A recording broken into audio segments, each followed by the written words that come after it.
Hello and welcome, my name is Chris from crystalhole.com, and in this video we're going to be talking about the aftermath of injury. In the body we have this thing called muscle guarding, and it's a protective response of a muscle that results from pain or fear of movement. So as you can see there, Janet Travell, who was Robert Kennedy's physician, I believe, after an injury, tissues heal, but the muscles learn. They readily develop habits of guarding that outlast the injury. So a nice easy example, you can see you've got that baby there. He's obviously squatting with very good biomechanical technique, let's say. Now, as that baby grows, let's add on 20 years from where it is today, or from where it is on that picture, and if you ask that same person to squat, it will look very different than the picture there.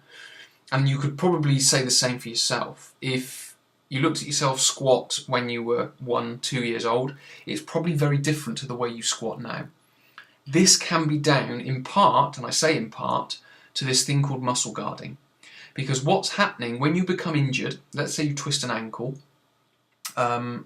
you create a limp. So your muscles inflate, your joint inflames, and that starts the healing process for the injury.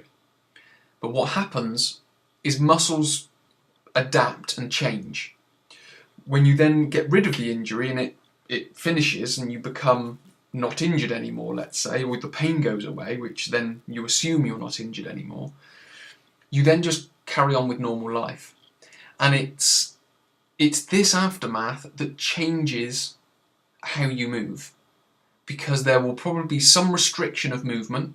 You may get muscle stiffness, because before, where you could squat easily and it was no problem to you, if you fear unconsciously that your knee is going too far forward and your ankle might become compromised, you've unconsciously learnt that. And what then happens, that then starts driving your conscious movement. So what you have to do is you have to reset the unconscious. So if you've ever felt pain in your ankle, your knee, your hip, you have to think about this muscle guarding.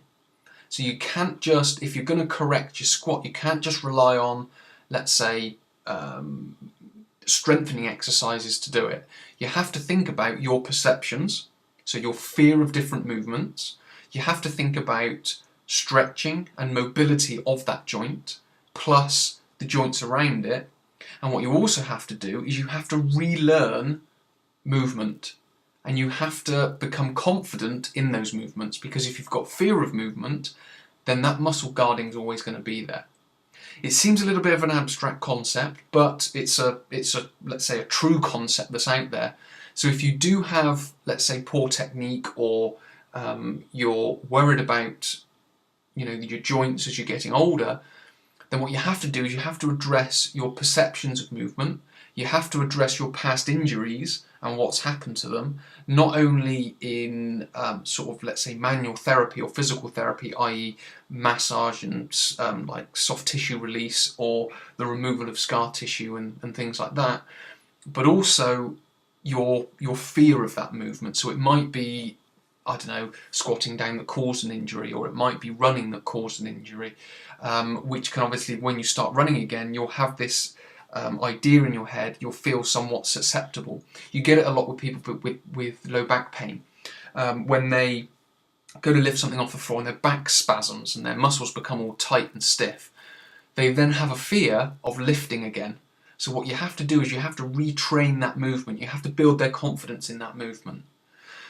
So I hope that makes some degree of sense. I've tried to make it as simple as possible, but this is a very real sort of concept of muscle guarding that's happening. So if you want to improve joint health, if you want to improve your overall health and fitness, then this concept of muscle guarding has to be taken into consideration when you are retraining your brain and your body to be healthier and fitter, because health isn't just about illness, it's about injury and as well. So it's about making your body work work properly. And if you can't make your body work properly, you're not going to be as healthy as you can be, and your movement is a part of that. So hope this has been helpful.